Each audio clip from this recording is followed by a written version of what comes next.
언제나 필승! 네, 반갑습니다. 필승입니다. 반갑습니다. 자, 이번에 분석해드릴 기업은 에어비앤비예요. 자, 일단 에어비앤비는 다들 아시고 계실 거라고 보고 있습니다. 일단 전 세계 압도적인 이제 공유, 이제 숙박 플랫폼이기 때문에 아마 이용해 계신 분들도 계실 거예요. 저 같은 경우도 이 에어비앤비에 투자하기 전에 네, 이용을 한번 해봤었고, 좀 분석을 하다 보니까 굉장히 좀 깊게 들어갔더라고요. 그러니까 이런 독점적인 숙박 플랫폼을 혹은 뭐 우버도 마찬가지죠. 이제 거의 독점적인 그런 모빌리티 플랫폼을 운영하고 있는 기업들 같은 경우에는 이 정책이 굉장히 중요해요. 그러니까 이 플랫폼을 허용하느냐, 허용하지 않느냐, 만약에 허용한다면 어디까지 허용을 해야 되느냐, 그리고 그 기존에 있었던 뭐 예를 들어 우버 같은 경우는 택시기사들, 그리고 에어비앤비 같은 경우는 숙박업 중에 일하시는 분들의 입장도 한번 들어봐야 되는 것이고, 또 불법을 어떤 식으로 막을 것인지, 무허가 업종은 어떻게 막을 것인지 이런 것들도 다 봐야 되는데 부족하다 보니까 이제 세금에 관해서도 좀 보고, 그리고 이런 정책들, 네, 법안들 이런 것도 좀 보다 보니까 이거를 좀 나눠서 말씀을 드려야 되나 좀 싶다가도 그냥 최대한 한번 빠르게 한번 말씀드려보겠습니다. 일단 다들 아시는 분들은 일단 알고 있는 부분들은 빠르게 넘어가겠습니다. 일단 에어비앤비 같은 경우는 전 세계 1등의 이제 숙박 플랫폼이고, 뭐 성장률은 말씀 안 드려도 아시죠? 이미 이 여행 트렌드 자체가 점점 바뀌고 있어요. 그러니까 예전같이, 그러니까 몇 년 전까지만 하더라도 이쪽에 잠깐 머물고 다른 곳 갔다가, 이쪽에 잠깐 머물고 다른 곳 갔다가 이런 식으로 하다 보니까 굉장히 짧게 짧게 머무는 경우가 많았습니다. 근데 최근에는 여행을 한다면 그 지역에서 살아보는 것을 여행 트렌드로 한다고 하더라고요. 특히나 이런 M세대라던가 아니면 Z세대 이런 경우 같은 경우에는 여행이라는 것은 결국 그쪽에 들어가서 그들의 삶에 녹아서 함께 살아보는 것을 여행이라고 칭한다. 이런 개념이 점차 생기고 있는 것을 봤을 때에는 결국에는 함께 살아본다는 것, 그들의 경험을 같이 해본다는 것, 결국에는 그들이 살고 있는 집을 한번 살아본다는 것이 그만큼 의미가 커지고 있다는 거예요. 이런 문화의 변화로 인해서 실질적으로 에어비앤비 같은 경우는 20대 같은 경우가 50% 이상을 현재 차지하고 있고요. 고객들 비율입니다. 그런 것을 봤을 때에도 사실상 수혜를 볼 수밖에 없습니다. 기존의 뭐 호텔 업체, 뭐 예를 들어서 부킹홀딩스, 익스피디아, 대한민국 같은 경우에도 뭐 야놀자, 여기어때 이런 기업들의 견제가 굉장히 심할 수밖에 없고, 저는 이러한 미래는 점차 정해져 있다고 보고 있습니다. 특히나 이 에어비앤비 쪽에서도 장기 숙박을 이제 점차 플랫폼화 시키려는 움직임을 보이고 있는데, 아직은 대한민국은 규제로 인해서 이런 것들이 성사되고 있지는 않지만, 해외 것들을 보면 이 부동산 중개업 자체를 에어비앤비 플랫폼 안으로 넣고 있어요. 뭐 장기 숙박, 뭐 예를 들어서 뭐 대학생이다 하면은 지방에 만약에 대학교를 다녀야 된다고 치면은 뭐 6개월 정도 뭐 장기 숙박, 뭐 3개월 장기 숙박, 1년 장기 숙박, 이런 식으로의 허용이 점차 되고 있습니다. 대한민국 같은 경우도 내국인 같은 경우에는 이제 법안을 하나 만들어지고 있는데, 이 180일까지는 장기 숙박이 허용된다라는 그런 법안이 만들어지고 있습니다. 그런 것을 봤을 때에도 꽤나 좀 유의미한 성장세를 유지할 수가 있겠다 이렇게 보고 있습니다. 그러니까 단순한 숙박업체, 단순한 숙박 플랫폼이 아니라는 거예요. 특히 에어비앤비 같은 경우는 네트워크 사업이기 때문에 호스트가 아무리 늘어도, 고객 수가 아무리 늘어도 비용이 증가하지 않죠. 전 세계 독점적인 플랫폼이기 때문에 어마무시한 영업 레버리지 효과를 가지고 있습니다. 더불어서 이 수수료를 대략 지금까지는 한 15%가량, 15%가량 떼고 있고, 뭐 규제라고 해봤자 뭐 세금을 늘리는 정도의 규제로 이제 멈추고 있지만, 제가 이제 에어비앤비 사이트를 돌아다녔어요. 네. 제가 직접 이용을 해보기도 했지만, 이런 사이트를 돌아다니는 것을 굉장히 좋아하는데, 보니까 이런 호스트들, 그러니까 우리 입장에서는 이제 숙박업 중에 일하는 그런 사장님들이라고 보시면 됩니다. 뭐 게스트하우스 사장님들처럼 이런 호스트 분들에 대한 의견이 좀 있더라고요. 어떤 의견이냐면, 에어비앤비가 행패를 부리고 있다는 거예요. 에어비앤비가 독점 플랫폼이다 보니까 호스트들의 고열을 쪽쪽 빨아먹고 있다는 겁니다. 어떤 식으로? 네, 좀 말도 안 되게 갑작스럽게 수수료를 올린다거나 네, 이런 식의 좀 정책을 펼치고 있다고 하는데, 메일로 이제 예를 들어서 메일로 호스트들의 수수료를 증가시킬 수 있다라는 메일이 왔다고 합니다. 그런데 언제부터 언제까지 이러한 기간이 좀 명시되어 있지 않고, 해야 될 때가 되면 하겠다. 이런 식으로 왔다고 합니다. 물론 이쪽에 대한 메일 같은 경우는 제가 직접 글을 봤는데, 개인 호스트들은 해당되는 게 아니고 전문 호스트들 있죠. 예를 들어 뭐 게스트하우스 사장이라던가 뭐 호텔 사장, 이런 전문 호스트 들에게만 이 수수료를 좀 올릴 것이다라는 그런 예고를 한 것입니다. 언제부터라는 것은 없고 세금 때문에 그러는 것 같아요. 이 세금 에어비앤비도 그렇고 우버도 그렇고 규제가 점차 강해지다 보니까 이 규제의 일환으로서 세금을 올리고 있죠. 실질적으로 우버 같은 경우는 이러한 부분에 대한 어려움이 굉장히 커질 수도 있다라고는 보고 있지만 에어비앤비는 상대적으로 덜해요. 왜냐하면 문제될 게 딱히 없거든요. 예, 숙박업종 애초에 기존의 숙박업종 사장님들을 제외하고서는 사실 문제될 게 딱히 없고 심지어 그 사장님들조차 에어비앤비를 통해서 이제 에어비앤비를 플랫폼화 시키는 그런 작업을 하고 있는 것이기 때문에 딱히 규제가 강하게 이제 들어갈 그런 명목은 없습니다. 그래서 이 세금을 주로 올리고 있는 것인데 세금이 점차 올라가면서 에어비앤비의 수수료율도 높이겠다라는 그런 아주 일반형적인 네, 일반형적인 그런 조치가 현재 취해지고 있다고 합니다. 그런 부분을 봤을 때는 얼마나 이 에어비앤비의 힘이 강력한 건지 제대로 알 수가 있는 것이죠. 사실 그도 그럴 것이 독점이기 때문에 어쩔 수가 없어요. 따라서 이 4% 내외에 이제 4% 내외에 이제 미국에서도 마찬가지인데 미국에서도 뉴욕 주지사가 4% 내외에 이제 판매세를 부과하겠다는 방침을 한 것인데, 그러니까 수수료에 대한 그 세금뿐만 아니라 판매세에 대한 수수료도 아니 판매세에 대한 세금도 이제 부과하겠다는 겁니다. 한마디로 이중 부과를 하겠다는 거예요. 그래서 이런 부과로 인해서 호스트들에게 지불하는 그런 수수료율도 점차 높아지고 있다. 이런 것이 좀 이 카페에서는 꽤나 맹점이 되고 있는 것으로 보이고 있습니다. 두 번째 맹점이 있는데 이건 잠시 후에 또 말씀을 드리겠습니다. 따라서 현재로서는 이제 뭐 PSR이 뭐 20이 넘는다 이런 식으로 좀 고평가 영역이 좀 있다고는 하지만 코로나 이전과 비교했을 때는 이 코로나 이전에 매출액을 가져왔을 때는 PSR이 20이 안 돼요. 제가 계산했을 때 한 17 정도, 17 내외로 이제 나오고 있고, 사실 고평가이냐 저평가이냐는 이 기업의 확장성과 성장력을 좀 봐야 되는 거예요. 그리고 에어비앤비를 아마 가만두면은 전 세계의 숙박업종을 다 독차지할 겁니다. 얼마 전에 말씀드렸던 뭐 베이커 작업함 같은 경우도 이 중국의 부동산 플랫폼으로서 이제 시가총액이 거의 80조 원 이상까지 큰 기업인데, 에어비앤비는 전 세계의 숙박업종에 대한 독점 플랫폼에도 불구하고 뭐 시가총액이 120조 내외라는 점을 봤을 때에는 오히려 저평가라고도 볼 수 있는 것이고요. 그러니까 어떤 식의 확장력과 성장성을 보느냐에 따라서 달라지는 거예요. 그렇다면 이 확장력과 성장성에 아주 압도적인 그런 그 영향을 끼칠 수 있는 그런 것들을 봐야 되는데, 저는 누가 뭐래도 정책인 것 같아요. 정책.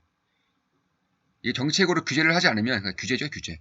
이 정책으로 규제하지 않으면 에어비앤비는 아마 전 세계적인 숙박업종에 대한 플랫폼을 전부 다 장악할 겁니다.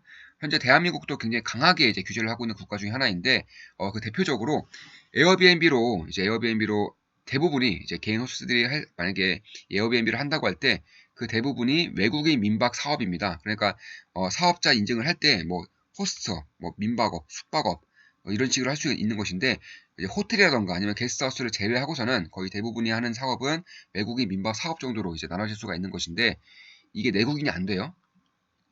그러니까 내국인 투숙이 안 됩니다. 이거 엄청난 규제죠.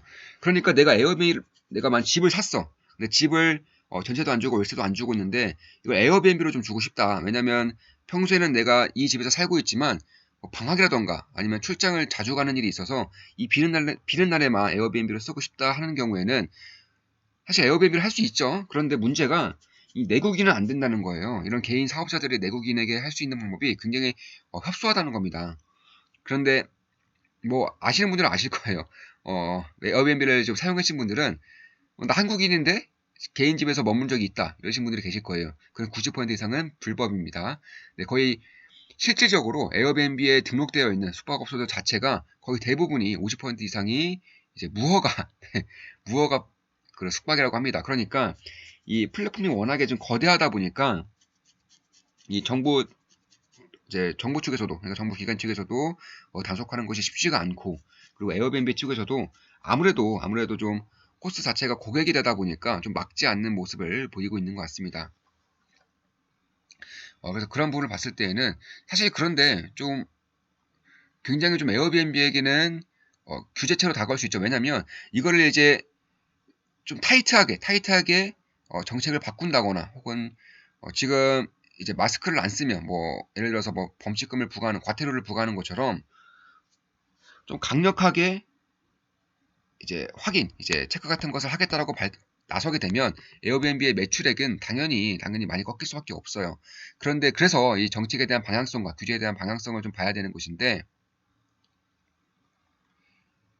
법안이 좀 나왔어요. 네, 법안이 좀 나왔는데 2020년도에 법안이 좀 발의가 된 것이 있는데 이게 뭐냐면 내국인 이용의 불법이었으나 이것을 합법화하려는 움직임이 조금씩 나오고 있습니다. 지금까지는 이 내국인에 대한 도심 공유 숙박 제도화 자체가 기존 숙박업계죠. 기존 숙박업계에서 일하시는 분들의 우리의 영업을 침범한다 이런 이유로 내국인에 대한 숙박을 허가하지 못하고 있었어요. 그런데 2020년 5월 21일에 열렸습니다.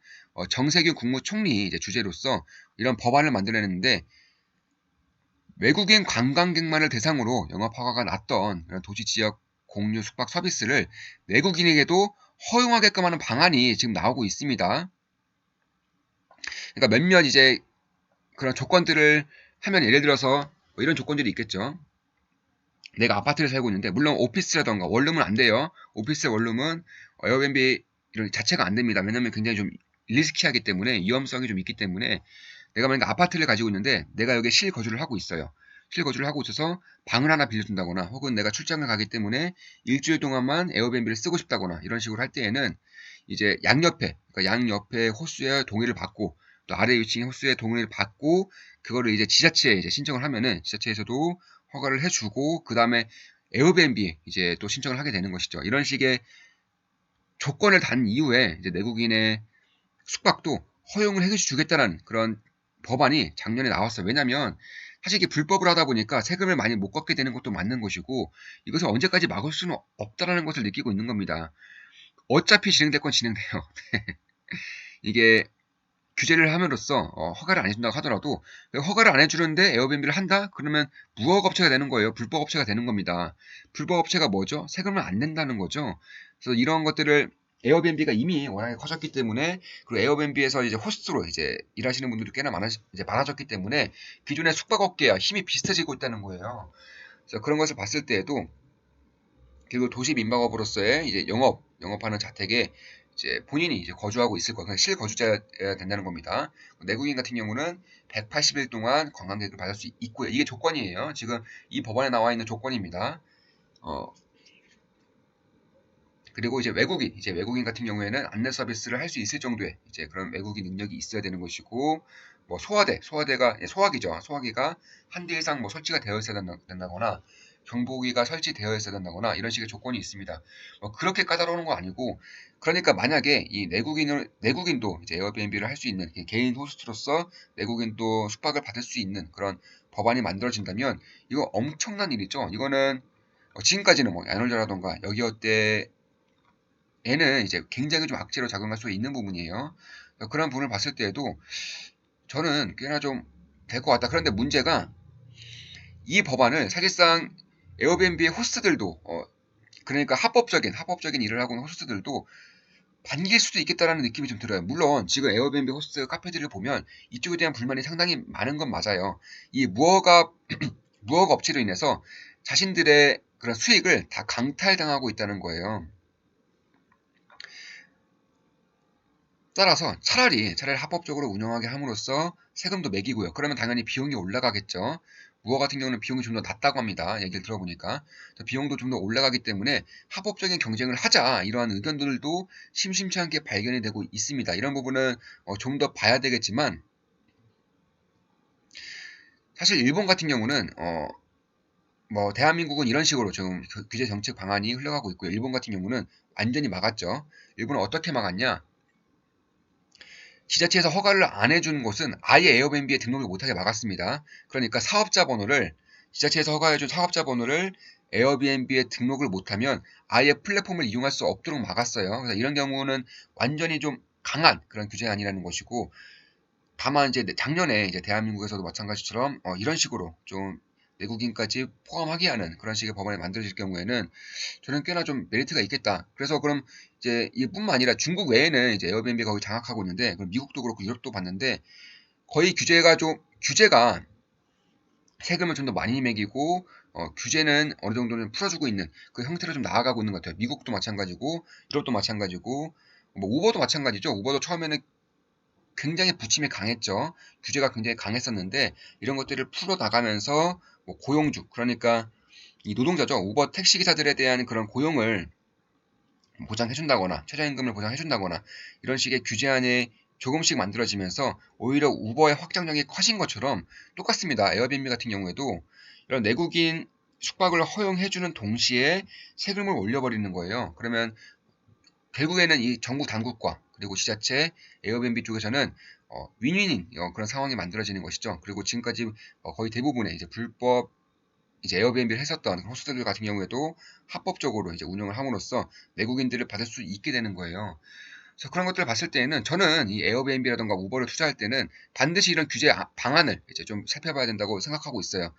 독점 플랫폼이기 때문에 규제가 없으면 완전히 시장을 장악하게 되는 그런, 어떻게 보면은 국가에서는 굉장히 좀 음, 견제를 하고 있는 그런 부분이 있죠. 왜냐하면 자국의 플랫폼을 좀 키우고 싶은 마음도 있을 것이고, 그리고 기존에 여기서 일하고 있었던 그런 분들의 목소리가 굉장히 커질 수 있기 때문에 그런 부분을 좀 참고해 볼 필요가 있겠다라고 저는 생각을 하고 있습니다.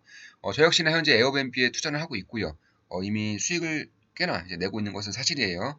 수익을 내고 있지만 그럼에도 불구하고 지금도 이렇게 좋게 보고 있는 이유는 이런 규제책들이 점차 완화가 될 준비를 하고 있지 않나 이렇게 보고 있습니다. 물론 규제가 다시금 강화된다거나 강화된 움직임이 보일 때에는 조금 더 보수적으로 대응할 필요는 있어요. 그런 부분을 봤을 때에도 저는 이 에어비앤비가 단순 숙박 플랫폼이라고는 생각하지 않아요. 부동산에 대한 모든 것들, 부동산 중개업도 마찬가지고, 장기 숙박도 마찬가지고, 뭐 체험도 마찬가지고, 더 나아가서는 여행까지도 에어비앤비 플랫폼 안에 넣으려고 할 것입니다. 그리고 이 부동산 자체가 한 기업 안에 들어간다는 것 자체가 이 부동산의 시장 자체가 워낙에 크죠. 그런 것들에 대한 메리트는 저는 분명히 있을 수 있다라고 생각을 하고 있어요. 물론 제 모든 영상은 매도, 추천 리딩 절대 아닌 거 다들 알고 계시죠? 참고하시면 되겠습니다. 자, 지금까지 에어비앤비에 대한 분석이었고, 뭐 법안과 규제안, 그리고 에어비앤비 호스트들이 느끼는 그런 감정이라던가 주요 맹점에 대해서 좀 분석을 해드렸습니다. 앞으로도 좋은 분석, 좋은 기업 분석으로 찾아뵙겠습니다. 필승이었습니다. 필승!